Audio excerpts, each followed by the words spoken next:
Hello, everyone, and welcome to the Charter Skills Accelerator with LifeLabs Learning. I'm Jay Loff. I am the president and co-founder of Charter, and on behalf of all of us here at Charter and our partners at LifeLabs Learning and Brand Live, I want to thank you for carving an hour of your day out to spend it with us on this productivity workshop that we will conduct today. These workshops under the Charter Skills Accelerator are really designed to help you make the small changes that can add up to big impact in your workplace, improvements in everything from performance and productivity to your own happiness and that of your team. And we hope that you're getting that out of these if you've joined us for the workshops in the past. This is the fifth in a series of these, and if you have missed any of our prior workshops, you can watch any of the previous sessions on demand. There should be a link in the chat right now that you can copy and paste into your browser, bookmark that hub so that you can go back and watch any of the previous programs on demand. And I promise you, in a couple of weeks, we will also have fleshed out the future events calendar with dates and topics for future accelerator sessions. The game plan currently is to run these monthly from now through June. We'll take a break in July, and then we'll resume programming in August, and we'll be doing these again on a monthly basis. You can also go to charterworks.com, click on the events link on our homepage to access information on this event and other Charter events as well. This series is one of the many ways in which Charter works to deliver on our mission to help owners of the talent agenda transform your organizations to be more fair and dynamic, to be places where all your workers and thereby your companies can thrive. One of the other ways in which we are delivering on that mission is through a new membership program called Charter Pro. And you'll see a link again in the chat right now with information on Charter Pro. So copy that link and paste it and check out our offering there. As a pro member, you'll receive a daily digest email that gives you actionable real-time intelligence, insights, and ideas that you can implement that very day. We have a growing and expert research team that provides you with proprietary research. We run boot camps and advisory services for members. And so again, I hope you will check that out and become a Charter Pro member. We'd love to have you on board. The reception for this Accelerator series so far has been really just effusive. So thank you to those of you who are returning and have been with us in the past. That effusive reaction is no surprise to us here at Charter. LifeLabs Learning is expert in what they do and what you'll see today. They deliver workshops, training sessions across the entire spectrum of workplace transformation and ideas. And we're obviously proud partners because we are obviously endorse them because we're proud partners of them in this programming. This is just a slice today of what they do, and we know that you're going to enjoy it. I also want to take a second to thank our underwriter and partner in this program, Brand Live. Brand Live is the official streaming partner actually for all live streaming Charter events. This is the platform on which you'll see this event and interact with it, so you get a chance to see it in action. And it's available to you not only for your own use externally, but internally. And I want to give just a second for the co-founder and CEO of our partner, Brand Live, Sam Colbert-Heil, to tell you a little bit about Brand Live and their involvement in this program.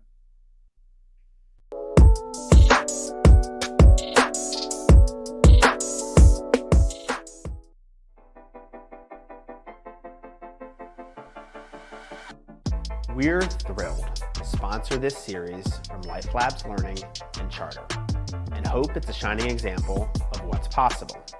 Because let's face it, it's 2022, and everyone is bored out of their minds with talking heads in little boxes.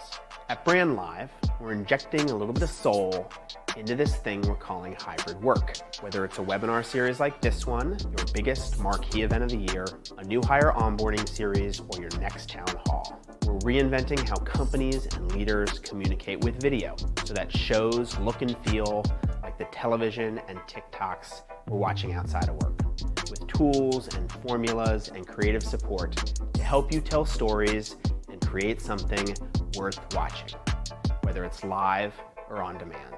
Because the key to making sure your audience doesn't tune out is to make it so good, they'll tune in. We hope you enjoyed today's show, and thanks for joining us.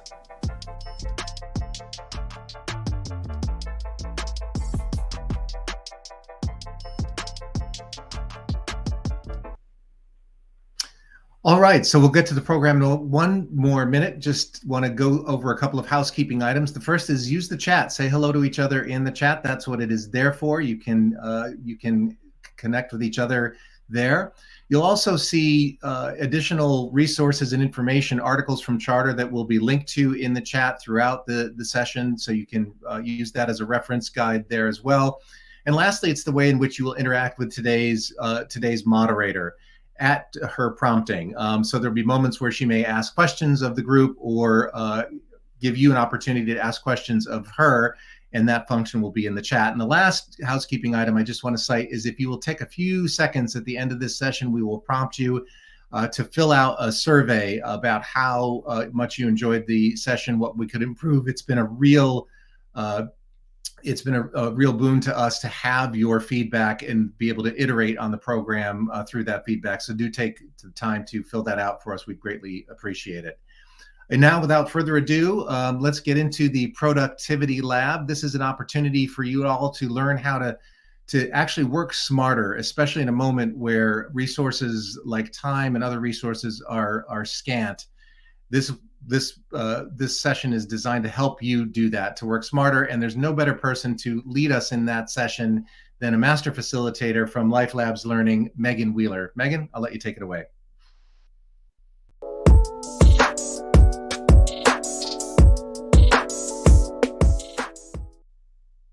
Hi, everyone. I'm very excited to be here today. This is truly one of my favorite topics when it comes to the future of work. My name is Megan Wheeler.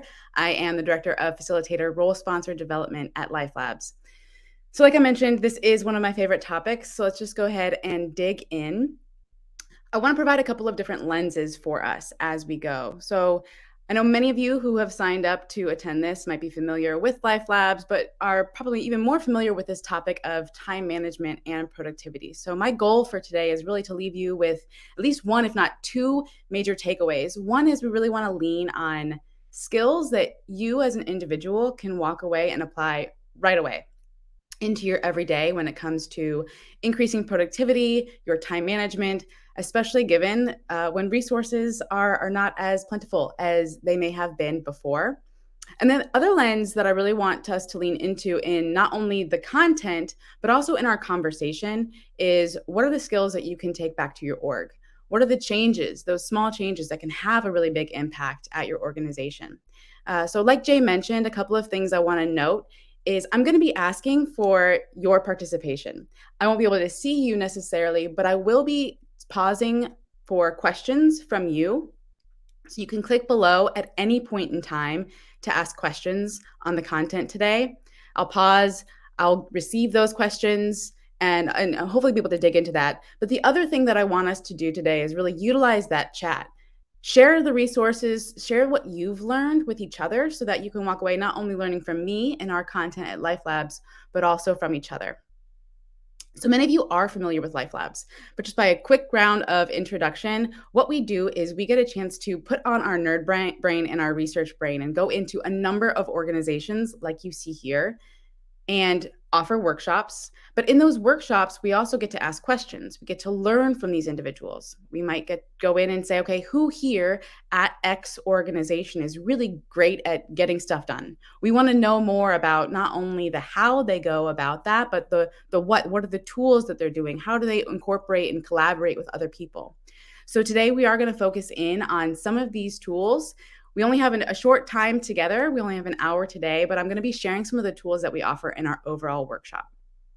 To make this useful for you, I want you to zero in on questions that you have around your own time management. So what do you see are your biggest issues, your biggest challenges? And I want to really dig in here a little bit beyond the surface responses that might come up like, oh, there's just not enough time in the day, or I just don't have enough help to do all the things that I want to do.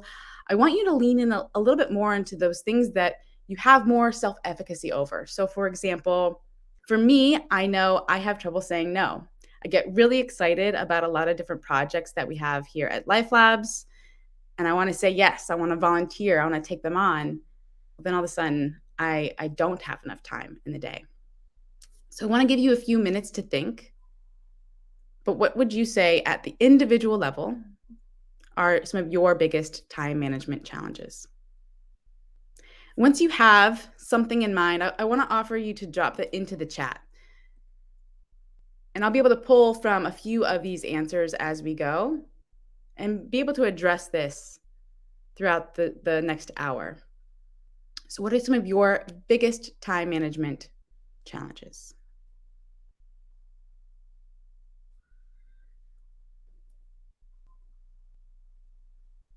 All right, so I'm seeing enforcing deadlines, too many meetings where everything is a priority.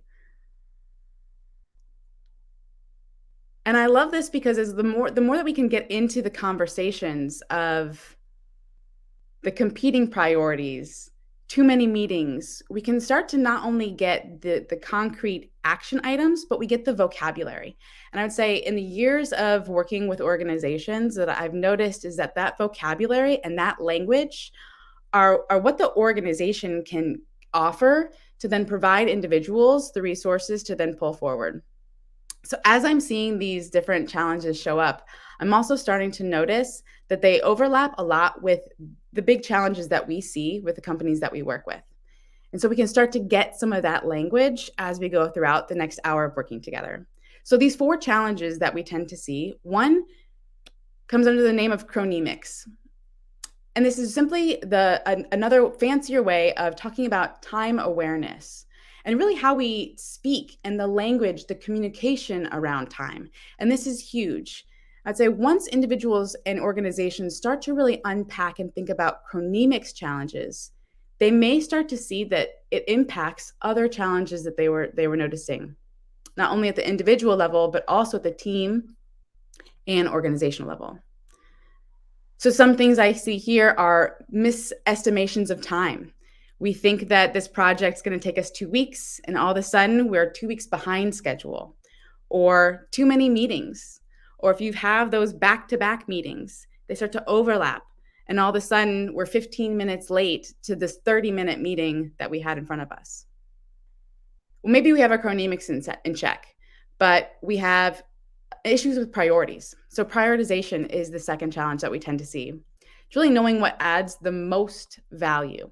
So there's a lot of things that we all want to be getting done right now, but resources might be limited, and we need to be able to assess what's going to have the biggest impact on the team. I've noticed that in organizations lately, I would say over the last 6 months, we're starting to see competing prioritizations. With limited resources, we have one department that has these priorities, but it's in competition with another department. So now we're aligning both on chronemics, the time we have, awareness around that time, with those priorities. So again, I want you to think of what are some of the challenges that you've noticed here. I'm going to be collecting some tips from you, what's been helpful for you along the way. But if our chronemics and our prioritization is good, the third, and I want to say probably one of my most favorites to dig into, is this concept of organization. I like to think of this as truly having a structure, having a system. What are some of the things that might get lost in our growth, in our changes in the organization? We see this a lot in terms of thinking of where we're capturing things along the way. Maybe we use Jira and Trello. And other teams use Airtable and Monday.com. So where are we speaking together? How are we making sense of the way that we're keeping track of our tasks? And then finally, focus. This is, I would say, one of the biggest challenges. Many of us have struggles with the ability to focus if we're working from home, but also going into the office, the different distractions that we might notice. So this idea of focus is the ability to really truly work without disruptions.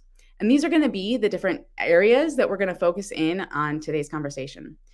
So if we make this really cute cat go away, these are going to be our topics. And I really want to be able to simplify all of these different challenges that we have at the individual and the org level so that you can walk away thinking like a diagnostician, thinking in the way that we can say, okay, so I think that this is sounding really like an X issue. And if we know what kind of issue we're trying to solve, then we can look at the appropriate tools. So as we dig in, what I would like to do is I'd like to pause for a moment, really create and collect some thoughts from you all in terms of what are some of the challenges and the fixes that you've noticed at your orgs around these topics. So we have chronemics, prioritization, organization, and focus. And I want to pause here, slow down. What are some of the biggest challenges that you've noticed? And then what are some of the fixes that you've seen working? So I can share an example. One of the things that I've noticed is in the transition back to hybrid work. A lot of organizations are struggling with, do we say it's mandatory to come in 2-3 days a week? Is everyone allowed to stay remote? Which days do they come in? I now don't have oversight into what people are doing, how they're getting their jobs done. Okay, we want to have some vocabulary around that. Is that a chronemics issue? Maybe, maybe not. Maybe it's more of an organization issue. Maybe this is really the struggle around how are we keeping track of our tasks? How are we communicating with each other around when we're working, when we're in the office, when we have our dark hours, meaning when we're logging off and we're not available to take on tasks? So in the chat, would love to hear from a few folks in terms of meetings and then how you're adjusting that. So I'm seeing that there are definitely some different things showing up in terms of how people are adjusting meetings. So I'm noticing that some folks are saying, yeah, so we actually just took away full 1 hour blocks and really moved into the concept of 50-minute meetings. So then we are really giving some buffer, especially if we're going back into in-person. And it allows us to not be a robot and actually get from one place to another. And same if we're at home, take a bio break, get some water.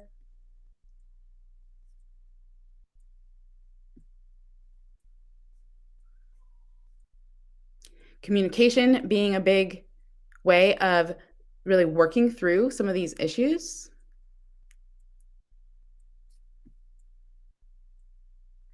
And I love the idea of having just an agenda. There's so much research around having an agenda to meetings that can not only save on productivity and time, but is an incredible inclusivity tool. If we think about just having a simple agenda, it allows everyone to be able to prepare for that meeting, come in, be able to address the conversation ahead of time. They can think about their thoughts.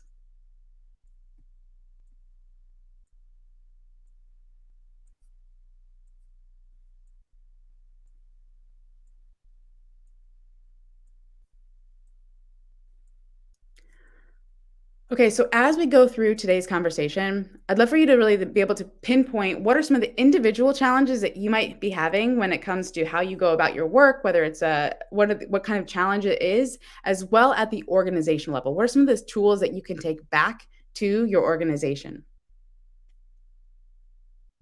So if we start with chronemics, there are a couple of ways that I want to address this. We're not going to be able to get through all of the tools that we talk about in our workshops, but I want to start with a quick assessment of the chronemics that we have here in the room. So to tee this up, I'm going to do a really quick mini experiment on what is our baseline sense of chronemics here in the room. You will see a timer here. In a moment, I will start the time. There are just a couple of things that I'm going to ask. I want you to close your eyes, no peeking. I want you just to simply feel when you think 1 minute has passed. We're doing a self-assessment of chronemics right here in this conversation. When you think a minute has passed, open your eyes, check the timer, see how accurate you are. If you're way off, go ahead and close your eyes, see if you can get to that minute. If we get to about 1:30, I will stop the timer. We'll wake you up from your nap and we'll keep moving forward. But we're going to do a simple assessment on our own chronemics. Okay, so I'm going to go ahead and ask you to close your eyes, and I'm going to start the timer now.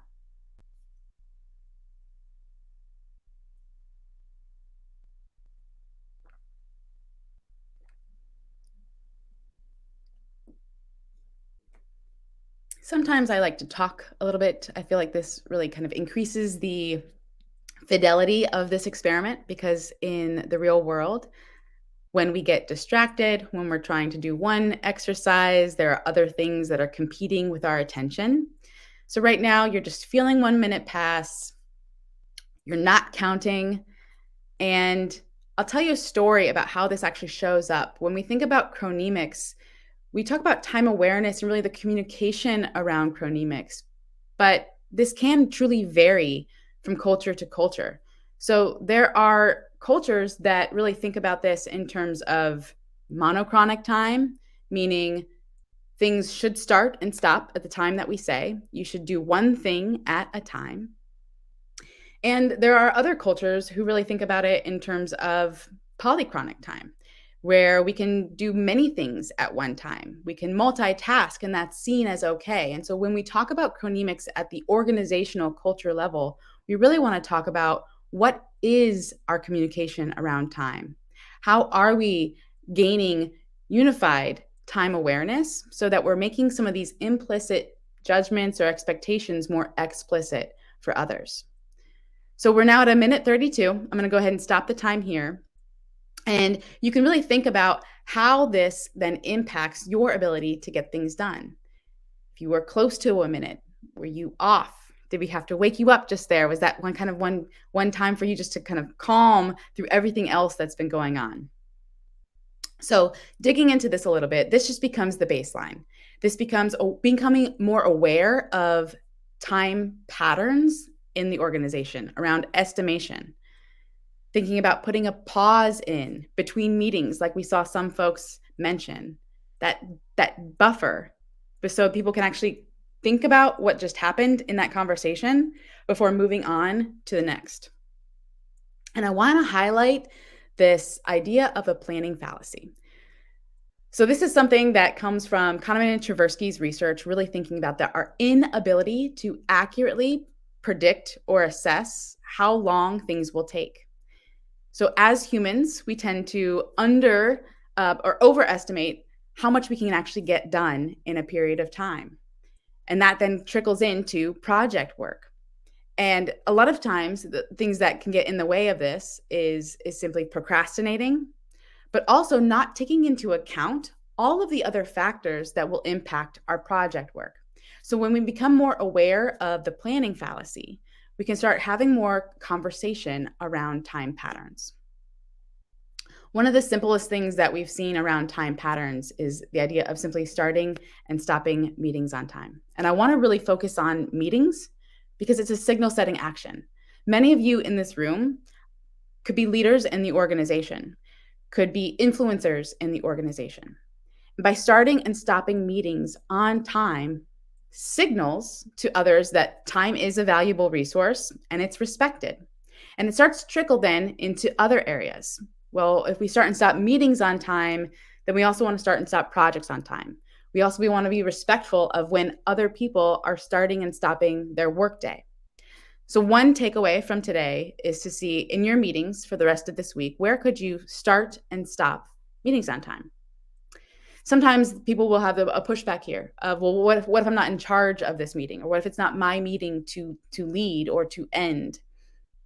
There are a couple of different tricks here that we talk about in our full workshop around time management. But one thing that I will offer that can be really helpful is at the very onset of the meeting, let everyone know, hey, I have a sharp end at this time.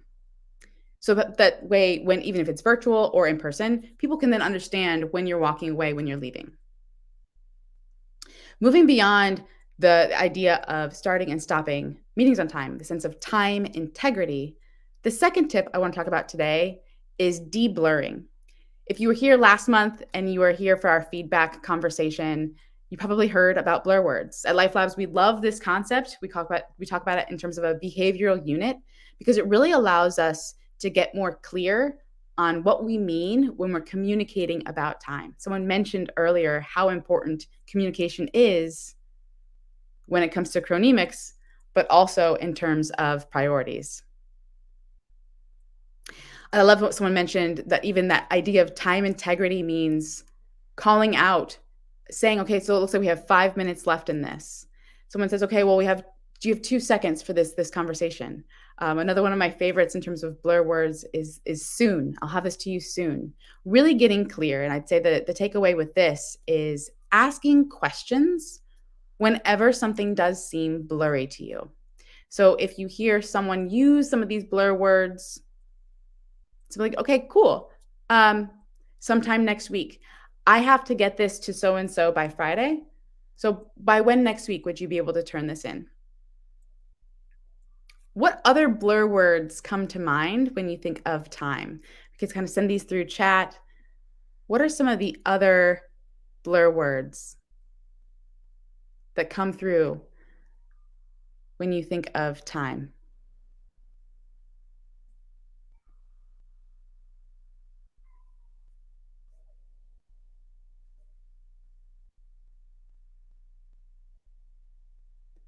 Anna mentions being a few minutes late. The soon Katie's mentioning. So these different language that we have in terms of the differences in terms of what we're hearing, how we're communicating can have a big impact in terms of then how it impacts trust and how it impacts productivity. So one thing as leaders we can do is clean up our language around time when it comes to the blur words and model starting and stopping on time. I'm loving all the ones that I'm seeing come in. It shouldn't take too long. You don't have to worry about this now, especially if we think about positions of power. This is a really small tip that we can see has a huge impact in terms of providing clarity for other folks who may interpret or misinterpret the lack of clarity around time. So, what I mean by this is simply using clear language when we discuss time and asking those questions to make it even more clear for other folks. Speaking of asking questions, I'm going to ask you all to, as you have questions or thoughts, use the Ask Questions tab as we go through. After each section, I'll pause, I'll take questions from you. That way, we're not waiting until the very end to address questions that may have come up in a few sections before. So, as you have questions, feel free to put them down below. I'll take a look as we go through and be able to address these questions in each section. So if chronemics feel like, okay, cool, I understand chronemics, I understand the importance of being explicit about time, this still may not solve how all of the language that we have around time management. And there was a question that came in around how are we defining blur words? Blur words, great way of getting clear with the idea of blurriness. Blur words are words that have different interpretations to different people. You could think of this like a blurry lens. Someone says soon. I may think that soon is by the end of today. Someone else might think soon means by the end of the week. So blur words are simply the words that we all use in our language that have different interpretations to different people. So in today's conversation around time, there's a lot of blurry language that we use around time. And the call to action is to become more clear with the language that we're using. Someone mentioned earlier naming when there's 5 minutes left in a conversation, naming we're 30 minutes through this hour and we have X number of topics to cover in our agenda. All right, so moving us into prioritization. We covered chronemics. We have an understanding of time awareness and the importance of being more clear with our language. We also want to dig into how we can then align on priorities at the individual and the org level. So when we think of prioritization, there are a couple of tools that I want to just highlight here today. My favorite, and where I've seen used a lot in different organizations that we work with, is around the MIT method. The MIT method simply stands for your most important things. When we look at how people go about their work, a lot of folks will simply open their computer, log on, and just see what the emails are in front of them. Maybe they'll sit down and they'll use those moments to just figure out their day. And we start to notice a difference in the pattern of how people approach their work, how people start to prioritize. So the tool around the MIT method is simply knowing what your most important things are. And our brain loves the number 3. So that's why we talk about our 3 MITs. So if you're watching this live, today is Wednesday. I'd love for you to think of for tomorrow. What are your 3 MITs? The 3 most important things that you need to get done for tomorrow. I want to pause here and give you a moment to actually write these down. You're getting some of your homework done in this session.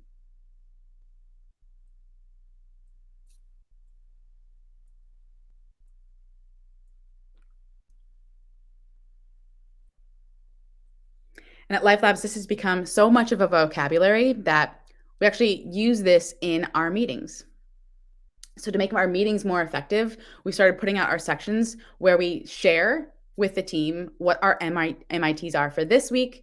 And then in the next section, we talk about what are our MITs for next week. It gives us visibility into the other people, those interdependencies. We can call out, we can name, we can ask questions, and we can truly see what people are working on. This has been so ingrained in us. I actually had a conversation with a colleague earlier this week where she's like, I really truly only have 2 things for this week, but I'm just so used to looking for 3. And it's okay if it's 2, and it's okay if it's 1. I was working with an organization where on Monday morning, everyone in their group Slack channel would Slack each other their 1 MIT for that week. They had their team meeting on Friday. They would get together on Friday and really talk about, did you get that one thing done? If not, what got in the way? So the idea with MITs is to get into that habit of, on a regular basis, every day, knowing what those most important things are and writing them down. How we write them down goes into a little bit of our organization, but what this does is it truly changes the way that we can focus on the work that's most important, will have the biggest impact. It allows us that language to then communicate around maybe priorities that might differ or compete. And if we examine this a little bit further, what we can see is that we can look at the way that we assess how we came up with these priorities. We call these decision criteria. So if you were going to ask yourself, what was your decision criteria? And maybe we'll have a couple of answers in the chat that'd be helpful. What was your decision criteria in creating these MITs for yourself for tomorrow?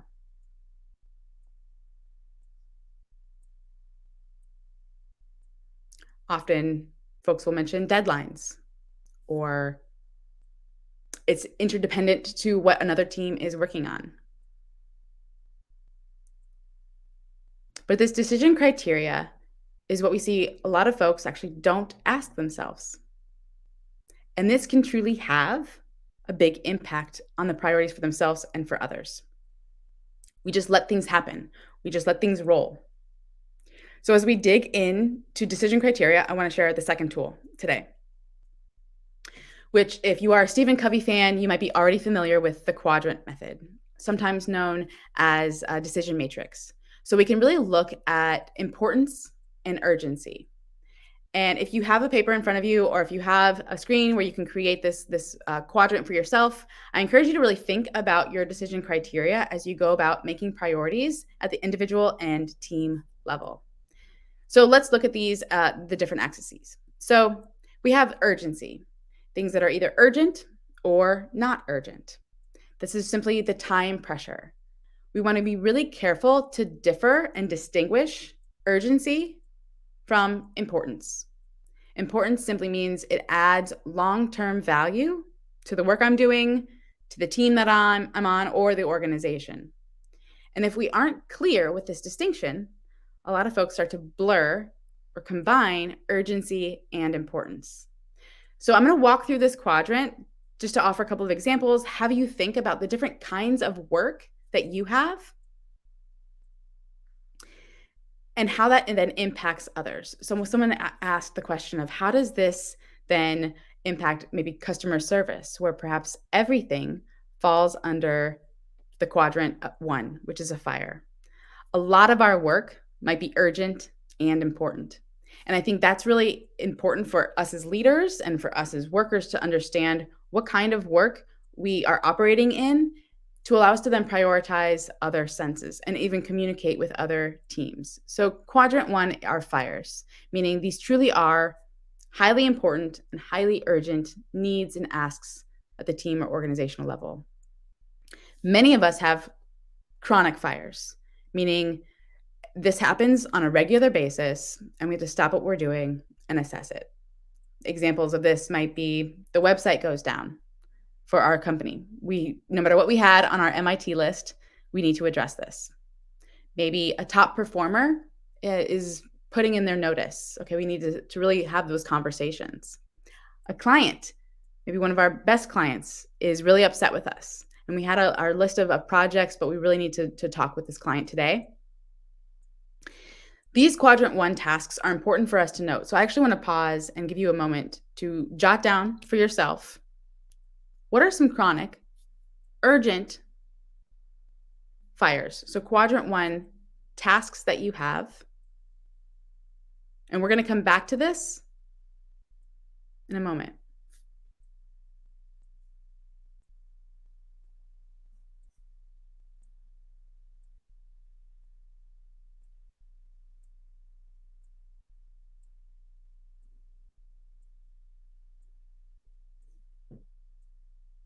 Christopher Fox is asking how this applies in terms of the client service context. And one of the things that I've noticed when working with a lot of client service departments and a lot of client service teams, and many of us might say a lot of what we do is client service, even if that client is internal, is going back to time integrity.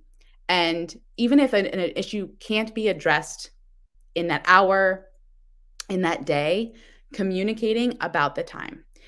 We've received your request. We are working on this. We will have some information for you by 5 p.m. on Thursday. This may not be resolved, but you can let the client know and let the customer know about the time that you are working on things and being able to get back to them.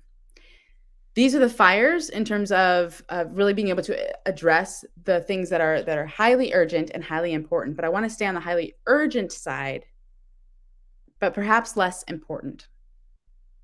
So perhaps if we look at our work, look at the things that we have on our plate, there are things that feel urgent but aren't as important. We call this deception. So if we think of deception, things that fall into this for me are things like wanting this beautiful zero inbox, really needing to go through my emails and feel like I'm making progress. And we really talk about this in terms of pseudo progress. Another thing that I catch myself doing in the deception quadrant is I have a project that is due. There's a deadline. It's due soon. But I start to fill in the colors. I play with the font. I make sure that on my Google Sheet, all of the boxes look the same and are the same size. But in this first round of turning something in, that's not as important as the actual content itself. So we want to be able to catch ourselves when we're taking on tasks that fall into the deception quadrant. Moving us into the quadrant that many of us don't take the time for, which is the investment quadrant. You see this here in terms of things that are not urgent, but are important. So if we look at the investment quadrant, these are the things that actually can prevent fires from happening. But if we actually don't take the time to do them, those fires are going to keep happening. So quadrant 2 tasks. You can apply this to some of the things that you may have written in quadrant 1. So an example at LifeLabs, we teach workshops. We have a number of facilitators. And before we created and took the time to create a program, if a facilitator would call out sick, we would have to go through all of the other facilitators who were available and then trying to get them to kind of cover that spot. Instead, over time, we realized we actually need to pause and create a program and create a system that can help when people call out. We can help with that coverage need. So this allowed us to move a lot faster and deal with some of those fires and some of those urgent things on a much faster basis.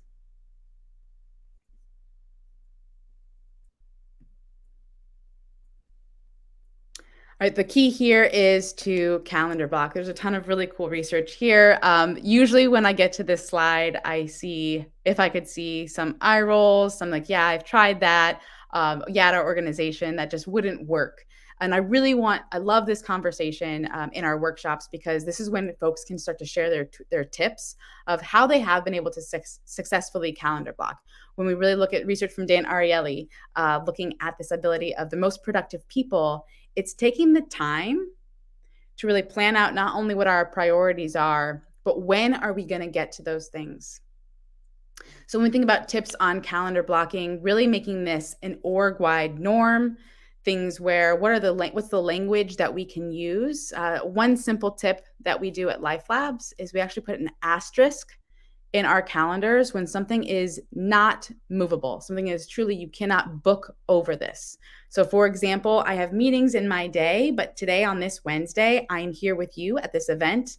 I can't have a meeting pop up over this. So there's an asterisk over my calendar during this time. So my colleagues know that things can't be booked over. Lastly, I want to highlight the importance of recharge. This is quadrant 4, things that might not seem urgent or seem important, but we know from research has an incredible impact on buffering that burnout. So really combating the burnout that many of us feel when we're just really being stretched with too much on our plates. One thing I want to just nod to the Charter newsletter from this week really spoke to me when it comes to the constraints that caregivers are feeling. If you haven't checked it out, I definitely recommend the work there. Something that I get recharged by is actually reading research, finding data.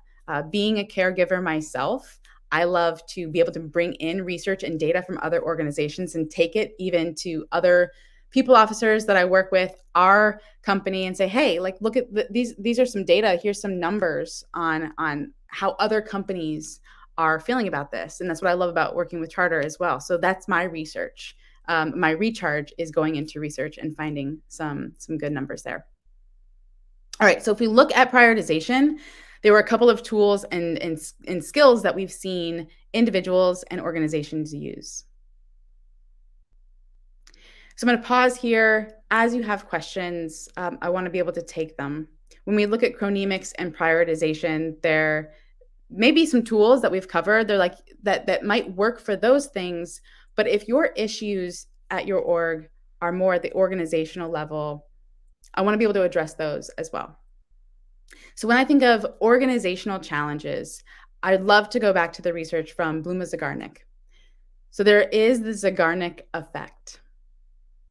The Zygarnik effect is this idea that we can take in information, but if we don't close those loops, if we don't write things down, it actually creates psychic residue. What we mean by that is it takes up valuable brain real estate. So if you think of all of your to-dos, all of those next steps from those meetings that you attend, if they weren't captured somewhere, if they weren't in a process that was easy for you to understand, read, and come back to, then it just starts to take up valuable brain real estate and can actually slow you down in terms of getting your other tasks done. So it creates this cognitive lag. It's a looping mechanism. Einstein even had a quote where he would have his 2-minute rule. If something took 2 minutes or less, he would immediately do it, or he would write it down.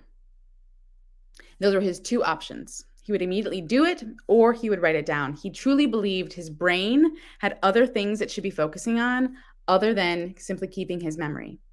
So when it comes to organization, the focus that I want to share with you today is this idea of efficiency audits. Really being able to reduce that organizational drag. In our workshops, we talk about the individual tools that we can use to close loops, to talk about how we can capture things for ourselves and those capture systems. But today I want to dig into those friction points. One thing that I've noticed as a friction point from a lot of organizations lately is just the number of tools that we have, the number of places that we go. So when we talk about organizational drag, it's really that idea of what slows us down from being able to be as efficient as we'd like to at work. If you have thoughts or ideas at your organization where you've seen some friction points, or maybe some ways you've addressed it, I'd love to hear those examples as well. Some things that we've seen in the last few months are assessing meetings and unproductive meetings. Really assessing our decision-making process. So are we unnecessarily slowing things down by needing too many people to sign off on something? And what happens when we have these different drags is it slows us down from being able to close loops, and it keeps those loops open for us in our brain. One thing that I've noticed a team that I worked with recently do is they would reassess their their meeting to see if it was a good use of their time. So every quarter, they would go back and they would really look at were these meetings a good use of their time, and how do we want to reassess the use of that meeting?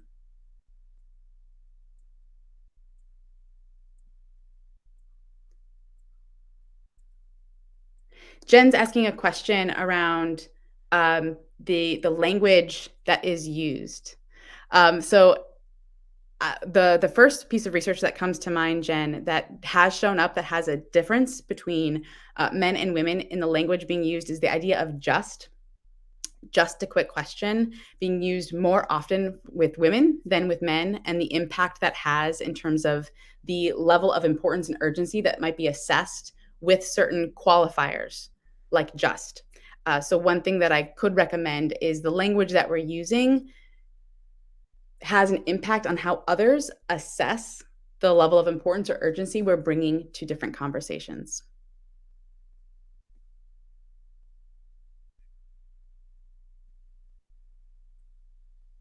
Someone's even mentioning the idea of different time zones. So, how are we as an organization working with time zones that perhaps overlap a little, but not a lot, or time zones that don't overlap? What are our standards? How are we going to conduct an efficiency audit when we look at those different time zones? Matthew is mentioning working more in an async format. And especially given the pandemic and the urgency that all of us had to go more remote, we started to see a lot of folks really use that as an opportunity to audit their efficiency in terms of what needs to be synchronous, meaning a live conversation, versus what can be asynchronous. What can we read, watch afterwards? One thing that I noticed that we started doing at LifeLabs, which I love, is rather than a meeting or even rather than a long email, people are starting to make quick videos and send them. And you can even watch those videos at faster speed if you would like to just get a download of what's going on in different teams and different departments and even what's going on for that week.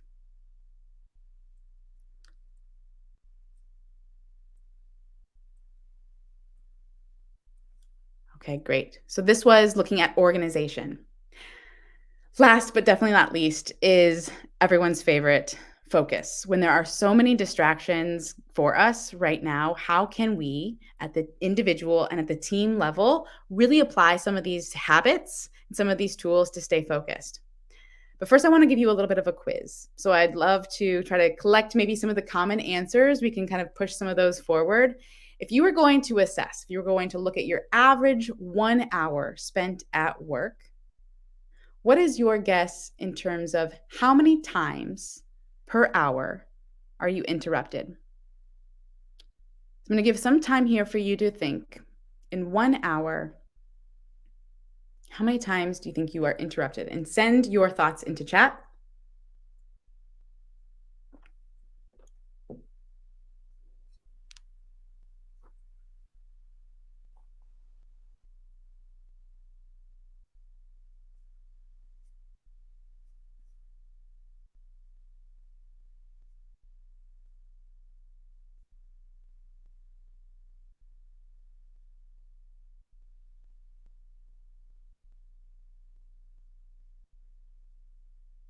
I love it. We have a lot of honest folks here today, and what we see is on average.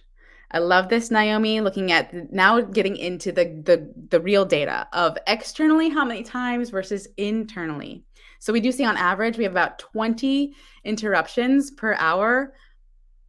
40% are self-induced, meaning we opted into clicking into another tab, we switched into another thing.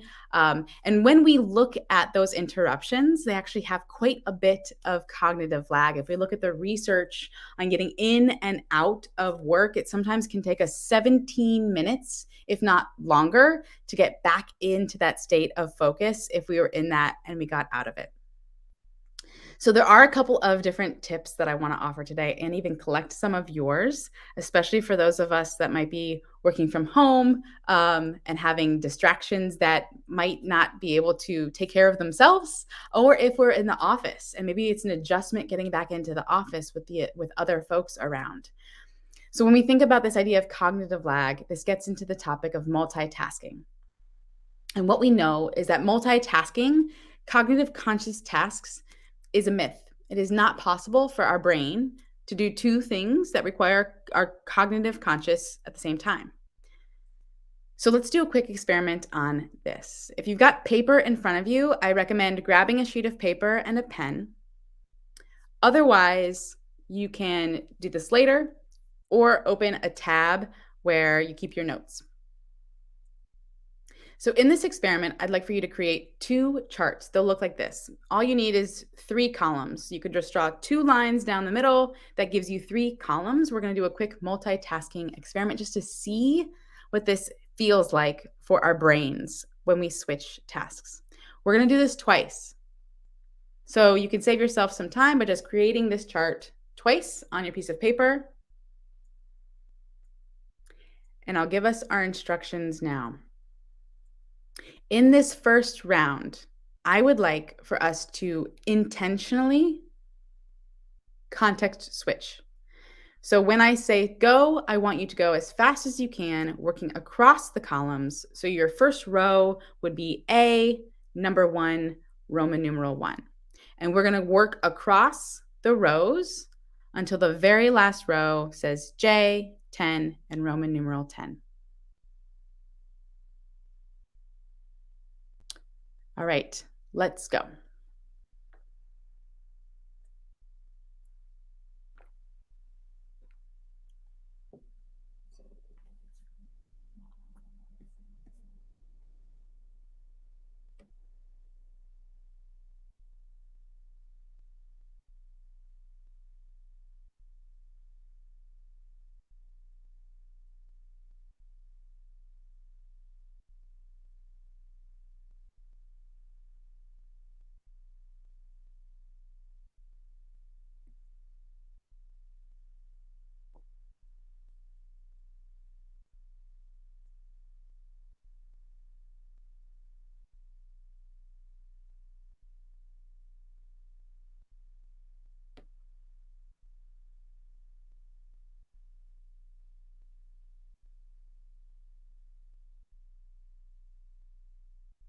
All right, we're going to pause here at the minute.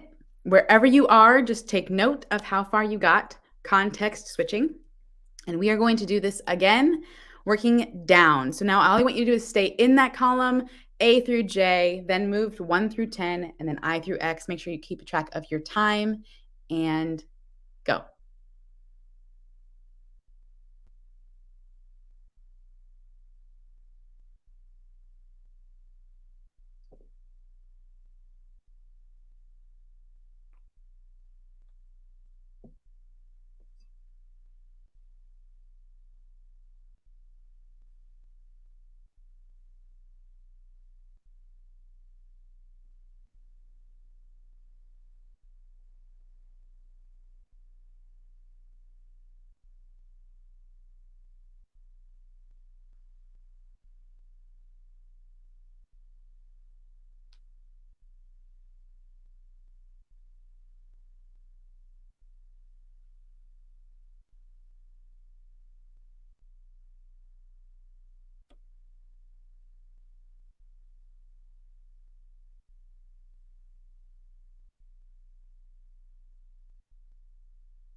And we'll pause here at the minute.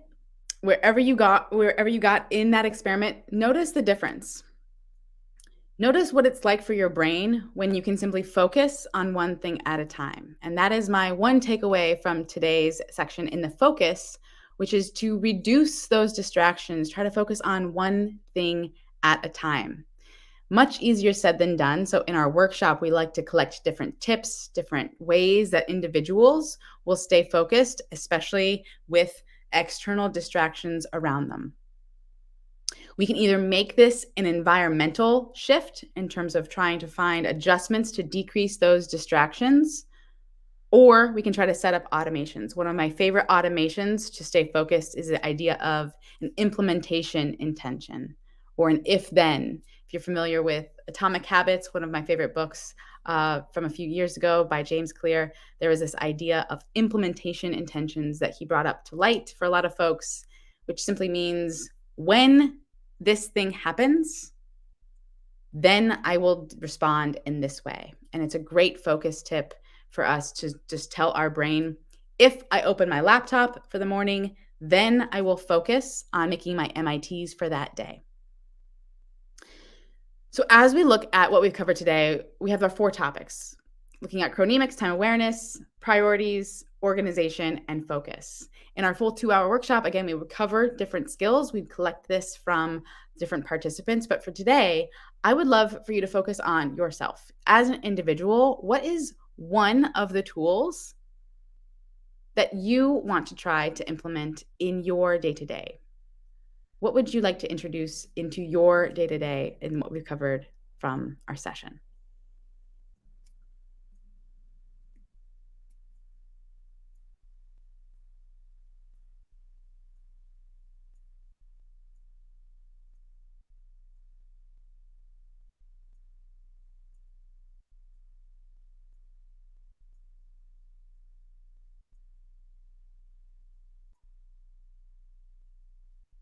So I'm seeing a lot of folks with this focus on prioritization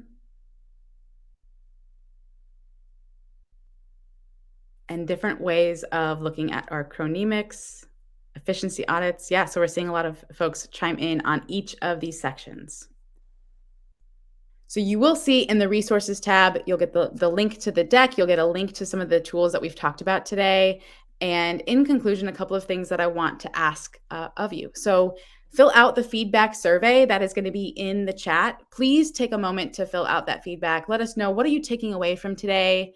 And what are some of the other interesting topics that you would love to hear in these sessions? We'll read each and every one of these pieces of data that you send in. It's really important, not only to me, but to our collaboration, to know what you're taking away. So check that out in the chat. Please click in to take that feedback. A couple of things I'll recommend is to practice some of these at the individual and org-wide level. Remember that vocabulary and that language makes a really big difference in terms of how individuals feel supported in leaning into these tools. Contact us if you're interested in training or you want to be set up with a program consultant. So it's kind of free consulting that you can get access to from LifeLabs to really help you understand some of these challenges on your own. This link is in chat. Here is the email you can reach out to. Again, all these resources are below, and I want to hand us back over to Jay. Thank you.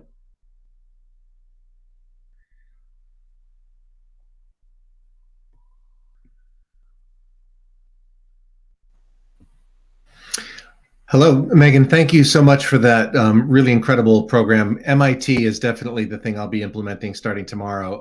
And I'll speed talk here really quickly in the interest of starting and ending on time, as we like to do here as well. Thank you all for joining. Thank you for filling out the survey. Tell your friends about both LifeLabs and this Charter Skills Accelerator series. And lastly, just note that the next session will be on March 15th next month. On internal communications will be the primary focus, how to enhance and improve and get engagement on your internal communications. That's the top of the hour. Thank you for joining Skills Accelerator. We'll see you all next month.